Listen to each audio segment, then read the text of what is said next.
Meu amigo, tem eliminações que você consegue salvar alguma coisa, mas nessa você espreme e, bicho, sai nada. Nunca pensei em ser perfeito, mas vou correr pelo direito. Fala, Marcelo, beleza? O Bruno Formiga na área, nada mais. Vamos falar e direto ao ponto da eliminação do Brasil na Copa América nas quartas de final, algo que não acontecia desde 2015.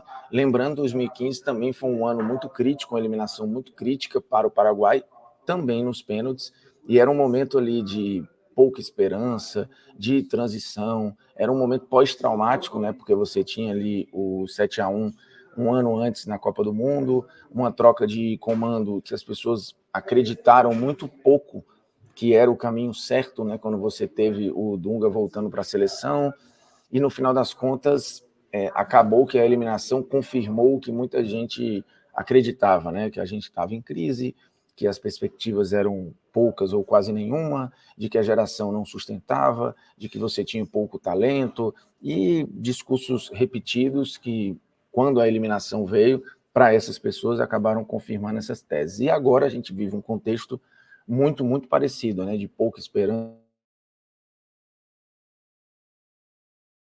Muitos não acreditavam que podia dar certo. O Dorival não era o plano A, o Dorival não era o plano B, e isso aqui não é uma culpa do Dorival, ele não pediu para estar lá, ele foi convocado para estar na seleção e obviamente aceitou, mas o plano A era ter o Ancelotti, o plano B, se não desse certo o Ancelotti, era o Fernando Diniz, que também não funcionou.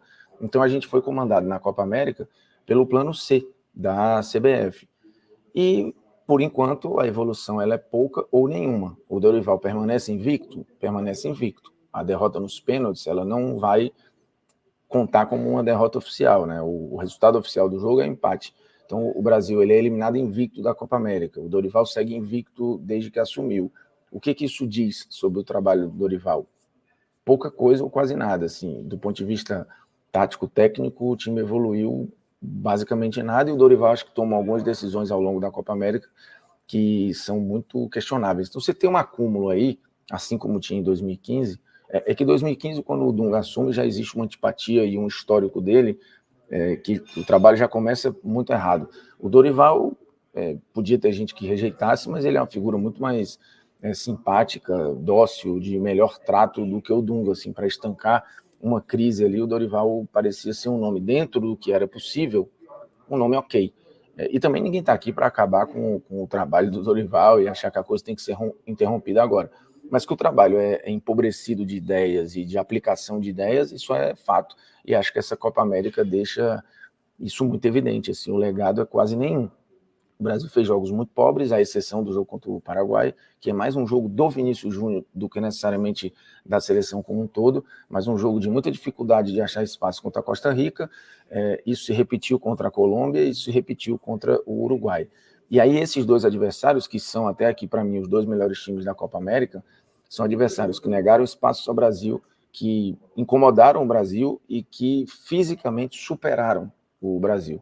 O Brasil não soube circular a bola rápido, não soube ter movimentação, não soube ter aproximação para respirar com a posse de bola e assim criar espaços às costas de defesas que de fato estavam muito compactas e próximas do portador da bola, né? O Brasil sempre tinha um ou dois marcadores em cima de quem estava com a bola, e isso exigia movimentação, alternativas, viradas de jogo, profundidade que o Brasil não teve em praticamente a Copa América inteira, nem com os pontas, nem com os atacantes.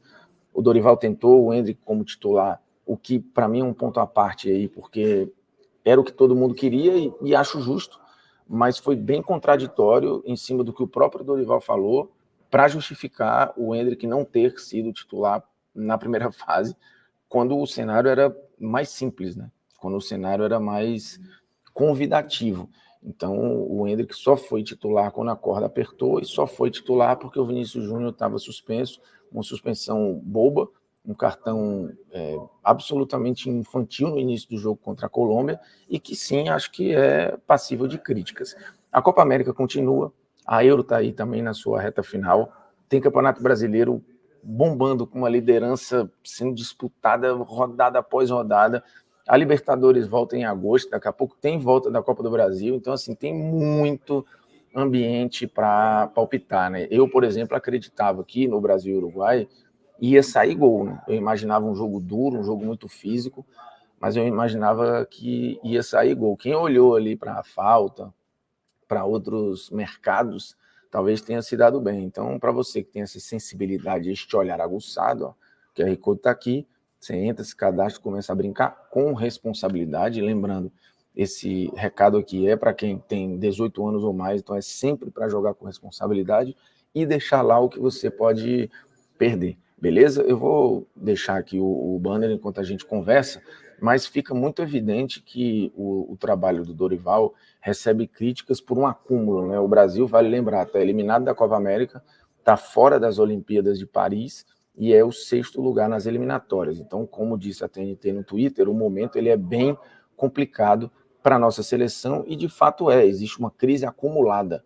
Se fosse só o trabalho do Dorival, já seria passível de críticas, evidentemente. A gente estaria aqui falando de uma seleção com poucas ideias, de uma seleção com pouca aplicação dessas ideias, com pouca ou nenhuma variação e com insistências em algo que claramente não funcionava. Assim. Por exemplo, o Rodrigo de falso 9, ele já fez isso no Real Madrid, não é o melhor papel, ele não se sente confortável fazendo, e a real é que o Dorival demorou, acho que para tentar, por exemplo, inserir o Endrick no time. E aí vem a titularidade dele no momento cruel, né, que é o mata-mata contra o Uruguai.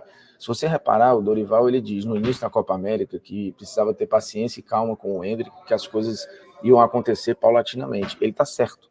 Eu acho que precisa ter calma com o Endrick. Porém, o Dorival não é técnico de clube. Então, assim, essa paciência, essa coisa cuidadosa e medida com um jogador jovem, isso é uma preocupação muito maior do clube, que ali é a lapidação de um jogador. A seleção ela é o ponto final. Você convoca quem está pronto. Se você convocou o Endrick, você acha que ele está pronto. Então, a partir do momento que ele é convocado, ele pode ser utilizado. E ele foi, aos poucos, sendo menos utilizado. Ele começa jogando mais minutos na estreia, depois isso diminui no segundo jogo e diminui ainda mais no terceiro jogo.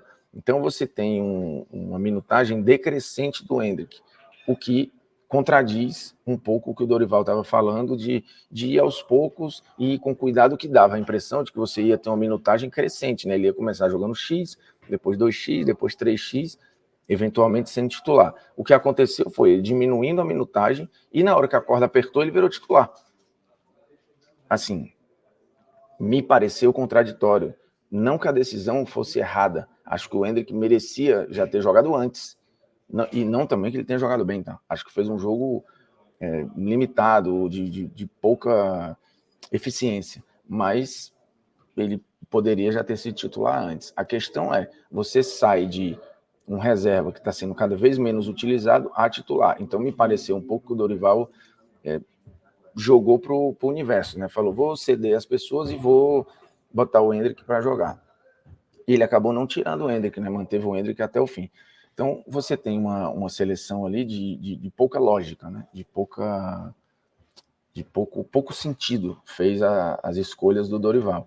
Então, é muito ruim, acho o recado passado de um pouco de passividade até, né? Do Dorival em demorar algumas substituições. O Dorival já fez isso ao longo da carreira, se você olhar a passagem dele pelo São Paulo, pelo Flamengo, pelo Santos, pelo Vasco, por onde você quiser, você vai ter críticas de demora, né? Substituições ou de substituições pouco ousadas ali que dão um levante no time. E para se somar a tudo isso, acho que essa imagem ela é muito ruim para o Dorival, até porque a transmissão ela expôs ali uma postura do Dorival e uma completamente diferente do Bielsa, que pô, é um técnico altamente rodado, tem um trabalho mais longo na seleção do Uruguai, já foi técnico de seleção, então assim, tem mais experiência de seleção que o Dorival. E o Dorival explicou essa imagem, ele fora da roda, até tentando ali em algum momento falar, mas sem conseguir, né? Tava o Lucas falando lá, que é da comissão, e o Danilo basicamente organizando quem ia bater e dando motivação e perguntando a cada um quem podia ou quem não podia bater e tal. E do outro lado o Bielsa no centro da roda, fazendo as anotações e com todo mundo atento ali em cima do que o Bielsa estava falando. O Dorival explicou na coletiva que ficou de fora porque ia falando com cada um o que vinha na cabeça dele ali. Treinamos os pênaltis desde o primeiro dia em Orlando, trabalhamos porque sabíamos que teríamos essa possibilidade. Eu, particularmente, não vi o Dorival falando 1 a 1 com os jogadores que iam sendo escolhidos. Eu vi ele falando depois da rodinha com o Alisson em específico. Mas a ordem dos batedores, se ia começar com o Militão ou não, quem ia bater, não me parece, pelas imagens, que o Dorival tem participado disso diretamente. E aí, nesse olhar de crise, de que o Brasil está perdido e boiando um pouco nesse momento, que a gente está sem norte, sem comando e sem lideranças dentro e fora de campo, e eu não estou dizendo que eu concordo com isso, mas essa é a visão que a maioria tem, eu acho essa imagem muito ruim, porque reforça todo esse discurso. E aí não dá para dizer para essas pessoas que têm essa visão que essa imagem não diz isso, porque ela diz. Ela diz e ela remete a uma seleção um pouco boiando ali em liderança e em comando do seu treinador, que foi recém-colocado ao cargo. O Danilo falou sobre isso depois do jogo e disse, cara, a gente tem que dar atenção a coisas maiores que isso. O Dorival estava representado ali por os membros da comissão, e eu entendo, tá? Assim, internamente, eu acho que o Dorival, os jogadores sabem o que o Dorival pode entregar e qual a relação deles com os jogadores, mas o recado para fora é péssimo, assim, péssimo, e no momento, de novo, que a seleção pareceu muito pobre de ideias, muito limitada na aplicação dessas ideias, sejam elas quais forem, e acho que, de fato, a gente não mereceu se classificar. A Copa América do Brasil ela é muito pobre. Se você imaginar, os semifinalistas todos jogaram mais do que o Brasil, sem exceção, né? E do lado da chave do Brasil, as duas melhores equipes chegaram, Uruguai e Colômbia. Não há dúvidas de que hoje, Uruguai e Colômbia, primeiro, tem trabalhos mais longos e trabalhos melhores, e nesse momento seleções mais fluidas, que jogam mais bola dentro das ideias que querem. Mas a Colômbia bateu muito, o Uruguai bateu muito, foram alternativas, e o Brasil não conseguiu sair disso, né? Não conseguiu ter alternativa para isso. O trabalho deve continuar, e vamos ver, assim, com a volta de outras figuras, você tem agora um ciclo que está todo focado especificamente na Copa do Mundo. O Dorival vai ter tempo, né, para melhorar. Você tem 2 anos até a Copa do Mundo. A gente já viu ciclos que duraram metade e melhoraram, e já viu ciclos que duraram metade e não funcionaram.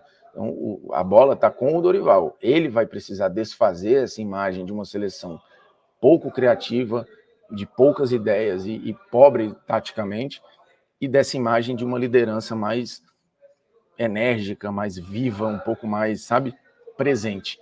De novo, essa é uma responsabilidade dessa galera que está aí, que não tem culpa no histórico como um todo, mas quando você assume a seleção brasileira, se você for pela primeira vez convocado, isso é uma honra pelo histórico todo de uma camisa pesadíssima.